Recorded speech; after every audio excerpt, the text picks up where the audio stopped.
అండి, welcome back to Swapna healthy recipes. నేను మీ స్వప్న. Today మీకు స్పెషల్గా అమ్మమ్మ చేతి ఆవడ, అదే అండి దహీవడ అంటారు, దీన్నే పెరుగు వడలని కూడా అంటారు. వీటిని ఎలా చేసుకోవాలో ఇప్పుడు చూపించబోతున్నాను. ఫస్ట్ మనం ఒక మూకిడి పెట్టుకుని దానిలో ఒక 3 టేబుల్ స్పూన్ వరకు ఆయిల్ వేసుకోవాలండి. వేసుకుని ఒక పావు కప్పు శనగపప్పు, ఒక టీ స్పూన్ ఆవాలు వేసుకుని అవి బాగా ఫ్రై అయ్యే వరకు లో ఫ్లేమ్లో పెట్టుకుని బాగా ఫ్రై చేసుకోవాలండి.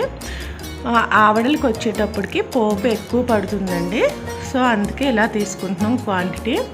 విశ్వదాభిరామ వినురవేమ, అమ్మమ్మ చేతి ఆవడ రుచే వేరయ్యా అన్నట్టు ఉంటుందండి ఆవళ్ళు. ఇది నా ఫేవరెట్ రెసిపీ, చాలా బాగా చేస్తారు అమ్మమ్మ ఆవళ్ళు, అందుకే మీకు ఈ వీడియోలో షేర్ చేస్తున్నాను. సో ఇవి బాగా ఫ్రై అయిపోవాలి. ఫ్రై అయిపోయిన తర్వాత నెక్స్ట్ పచ్చిమిర్చి, ఎండుమిర్చి కూడా యాడ్ చేసుకోవాలి. ఇవి కూడా ఎక్కువే పడతాయండి. సో ఇక్కడ 15 వరకు పచ్చిమిర్చి వేసుంటారు, ఎండుమిర్చి ఒక 7-8 వేసి ఉంటారు, చిన్న చిన్న ముక్కలుగా కట్ చేస్తారు. సో ఇవన్నీ బాగా ఫ్రై చేసుకోవాలి.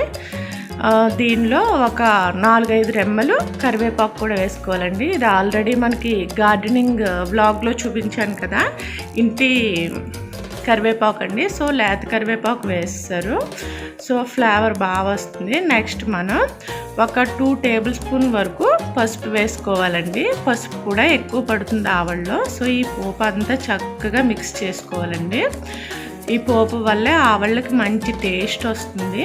సో అంతా బాగా మిక్స్ చేసుకున్నాక చూసారు కదా వేగిపోయింది. అలా వేగిన తర్వాత మనం స్టవ్ ఆఫ్ చేసుకుని ఒక టీ గ్లాస్ ఉంటుంది కదా, ఆ tea glass size 2 glasses water వేసుకోవాలి. ఇందులో వేసుకుని నెక్స్ట్ దీనిలో ఈ పోపు చల్లారిన తర్వాత మనం పెరుగు యాడ్ చేసుకోవాలండి. ఇక్కడ 1.5 లీటర్ పెరుగు పట్టిందండి. ఆ పెరుగులో సాల్ట్ కూడా యాడ్ చేసుకుని బాగా మిక్స్ చేసుకోవాలి.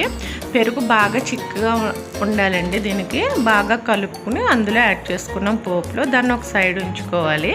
నెక్స్ట్ మూకిట్లో ఆయిల్ బాగా హీట్ అయిన తర్వాత గారెల బ్యాటర్ ఉంటుంది కదండి, వడ బ్యాటర్, ఆ బ్యాటర్తో మనం అరిటాకు హెల్ప్తో చేస్తున్నారు ఇక్కడ గారెల్ని. మనం కవర్, ప్లాస్టిక్ కవర్ ఏదైనా ఉంటే దాని హెల్ప్తో కూడా చేయొచ్చు. ఆల్రెడీ మీకు నేను గారెల వీడియో, బ్యాటర్ వీడియో మన ఛానల్లో ఉంటాయండి, టిప్స్తో సహా చెప్పాను. సో ఒకసారి ఆ వీడియోస్ చెక్ చేయండి. అలా మనం ఇక్కడ వడలకు వచ్చేటప్పటికి 2 టిప్స్ ఫాలో అవ్వాలండి. ఏంటంటే మనం గారెల బ్యాటర్ ఆడుకునేటప్పుడు వాటర్ వేయకుండా, చాలా వేసిన ఒక 2 స్పూన్స్ వేసుకోవాలండి అంతే. ఆ వాటర్ వేసుకుని చాలా మెత్తగా ఆడుకోవాలండి. ఆవళ్ళకి మెత్తగా వచ్చే వరకు పిండి ఆడుకోవాలి, అదొక టిప్. సెకండ్ టిప్ వచ్చేటప్పటికి ఏంటంటే మనం ఆవడలు వేసేటప్పుడు దలసరిగా వేయకూడదు. చాలా మనకి ఎంత పలచగా వస్తే అంత పలచగా వేసుకుంటే ఈ ఆవడలు పెరుగుని బాగా పీలుస్తాయండి. సో పలచగా వేసుకోవాలి. సో అది ఇక్కడ వచ్చేటప్పటికి సెకండ్ టిప్. అప్పుడు మనకి పర్ఫెక్ట్గా వస్తాయి ఆవడలు. సో ఇవన్నీ బాగా ఒకదానికొకటి అంటుకోకుండా ఒక్కొక్కసారి కదుపుతూ మొత్తం ఆవడలు అన్నిటినీ ఒక దానిలోకి తీసుకుని వేడి వేడిగా ఉన్నప్పుడే ఈ ఆవడల్ని పెరుగులో వేసేయాలండి. పెరుగు పోపు పెట్టుకున్నాం కదా, ఆ పోపులో వేయాలి. ఆల్రెడీ గారెల వీడియో అవి ఉన్నాయి కాబట్టి నేను బ్యాటర్ అవి చూపించలేదు మీకు. ఒకసారి ఆ వీడియోస్ చెక్ చేయండి. ఇలాగా పెరుగులో డిప్ చేసుకోవాలి మునిగే వరకు. అలా మనం ఒక సెకండ్ వాయి వేసేటప్పటికి ఆయిల్ బాగా హీట్ అయిపోయి ఉంటుంది కాబట్టి, సో సెకండ్ వాయి వేసేటప్పటికి ఆయిల్ని కొంచెం మీడియం ఫ్లేమ్లో పెట్టుకోవాలండి. పెట్టుకుని చూసారు కదా అమ్మమ్మ చక్కగా చేస్తున్నారు. ఆవళ్ళు చాలా బాగా చేస్తారు. వీళ్ళకి అరిటాకు అవైలబుల్గా ఉంది కాబట్టి అరిటాకు మీద వేస్తున్నారు. మనకి అవైలబుల్ లేకపోతే ప్లాస్టిక్ కవర్ యూస్ చేసి చేయొచ్చు. నేను ఆల్రెడీ మన వీడియోలో చూపించాను గారెలు వేసేటప్పుడు. సో అలా మొత్తం ఆయిల్లో పట్టేట్టు సెకండ్ వాయి కూడా వేసుకుని బాగా ఫ్రై చేసుకోవాలి. చేసుకుని ఇవి కూడా తీసుకుని పెరుగులో వేసుకోవాలన్నమాట. చాలా టేస్టీగా చాలా బాగుంటాయండి ఆవళ్ళు. మళ్ళీ ఇంకొక టిప్ ఏంటంటే ఇక్కడ పాటించాల్సింది, ఆల్రెడీ మీకు 2 టిప్స్ చెప్పాను కదా ఆవడల్లో. థర్డ్ వచ్చేటప్పటికి ఏంటంటే వేసిన వెంటనే ఇవి తినేయకూడదండి. ఒక 8 అవర్స్ పాటు అన్నా ఆగాలి. అంటే మనం మార్నింగ్ వేసుకున్నాం అనుకో పెరుగులో, నైట్ తింటాక బాగుంటాయి. అదే నైట్ వేసుకున్నాం అనుకోండి నెక్స్ట్ డే మార్నింగ్కి తింటే బాగుంటాయి. ఇవి నెక్స్ట్ డేకి ఉబ్బినట్టు అవుతాయి అన్నమాట. చూపిస్తాను మీకు ఈ క్లిప్లో. సో ఇలా మనం అంతా డిప్ చేసేయాలి బాగా కర్డ్లోని మునిగిపోవాలన్నమాట మొత్తం అంతాని. సో పెరుగు కూడా చాలా ఎక్కువ పడుతుంది, పోపు కూడా ఎంతో టేస్ట్గా చాలా చాలా బాగుంటాయండి ఆవళ్ళు.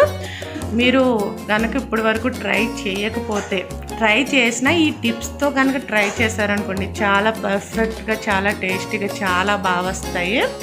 సో మీరు కూడా ఒకసారి ఈ ఆవడ రెసిపీని ట్రై చేయండి, చాలా బాగుంటుంది. సో నేను మీకు ఇప్పుడు క్లిప్ చూపిస్తానన్నాను కదా, నెక్స్ట్ డేకి ఆవడలు ఎలాగుంటాయో చూడండి, చూపిస్తాను. సో చూసారు కదా ఇలా ఉబ్బిపోతాయి పైకి. మనం అంటే నేను ఇది పట్టుకెళ్ళడానికి గురించి డబ్బాలో వేశారు, మనం వెడల్పాటి గిన్నెలో వేసుకుంటే మొత్తం అన్నీ చక్కగా ఉబ్బిపోయి కనిపిస్తాయండి.